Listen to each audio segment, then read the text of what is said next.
Welcome to Answers for Living. We're talking about knowing God's will, and I want to give you God's blueprint for His will. Listen carefully. Follow me. Remain in me, and I will be with you always. Follow me. 32 times He says, follow me. Continually follow me. Walk with me. Come alongside of me. The night He was going to be betrayed, He said, I'm going to be betrayed. I'm going to be handed over to the officials. I'm going to be mocked. I'm going to be beaten. I'm going to be flogged. I'm going to be crucified. I'm going to die. And I'm going to rise in 3 days. The point He was making is, I'm calling the shots. This is the plan. And then I'm going to go away, He said, and I'm going to go back to heaven, and I'm going to send you my Holy Spirit. And the disciples were frantic. Where are you going? And how do we get there? You can't die. What will we do if we're left on our own? How can we follow you if you aren't here? Where are you going to find direction?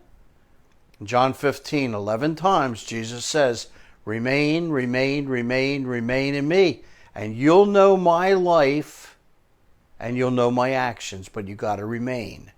Remain in my life and my actions. I've spoken to you clearly about how to live and what to do. Remain in those things. Matthew 28. He's risen from the dead and He says, I have all power. Yeah! And you guys are going to go tell the world. How? I'll be with you always. There's no major details on how He's going to do that. He's just, I will be with you. And when Jesus walked on the earth, it was not about what to do or how to do it or where to do it or when to do it. It was always about who they were with. And Jesus says to us, I'll be with you always.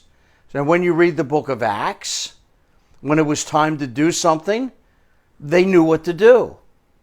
Peter and John are going to the temple to pray, and they run into a lame man who's sitting by the gate, who's begging for money, and they look at him and say, sorry, we're broke. And they could have walked on just like they did every other day. But all of a sudden they said to the guy, what we have we can give you. Get up and walk. Wow. Now Paul, he doesn't know where to go next. He's been on a mission journey, and now he wants to go to Bithynia. But the doors are closed. He says, I'll go to Asia. And God says, no. Closes the doors. Then he has this dream about going to Macedonia. And sure enough, the door opens. Why did it work that way? It was time to go to Macedonia, and Jesus let him know when and where. How do you do that? I am with you always. The Bible is always about a relationship with God. God's will for us has always been relational and not necessarily rational. Look at Moses. It was about relationship. God called him His friend, met with him face to face. Joshua comes on the scene. God says, as I was with Moses, I will be with you. I'll never leave you nor forsake you. In Matthew chapter 6, they're all worried about stuff that the unbeliever worries about. And Jesus says to them, don't worry about your car or your house or your school or your money. Stay in relationship with me. Seek my kingdom, seek my righteousness in your life, and I'll take care of the rest of it. God says, because of the mercies of God, give yourself entirely to me and resist conforming to the culture and thought and action.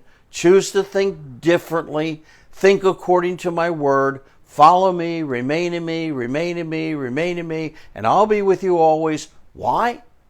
When you're in relationship with Christ, you will always be in His will.